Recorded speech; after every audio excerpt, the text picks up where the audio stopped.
हजरत सुलेमान अलैहिस्सलाम एक दिन नदी के किनारे बैठे थे। सूरज की हल्की रोशनी पानी पर झिलमिला रही थी और वातावरण पूरी तरह शांत था।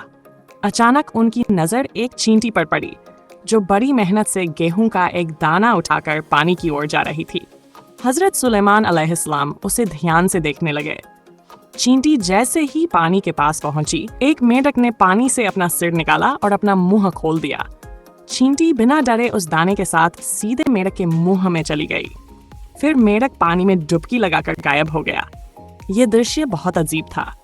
सुलेमान अलैहिस्सलाम की नजरें पानी पर ही टिकी रहीं।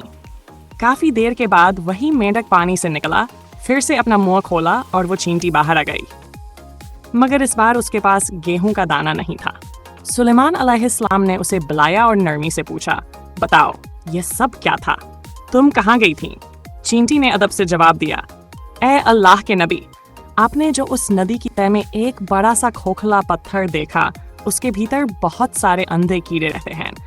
वे वहां पैदा हुए हैं लेकिन बाहर निकल नहीं सकते, इसलिए अपनी रोजी खुद हासिल नहीं कर सकते। अल्लाह ने मुझे उनकी रोजी पहुंचाने का जिम्मेदार बनाया है। और ये मेंढक? सुलेमान अलैहिस्सलाम ने पूछा।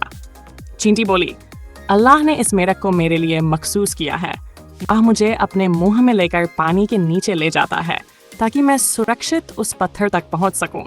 पानी मुझे नुकसान नहीं पहुंचाता क्योंकि मैं मेंढक के मुंह के अंदर होती हूं।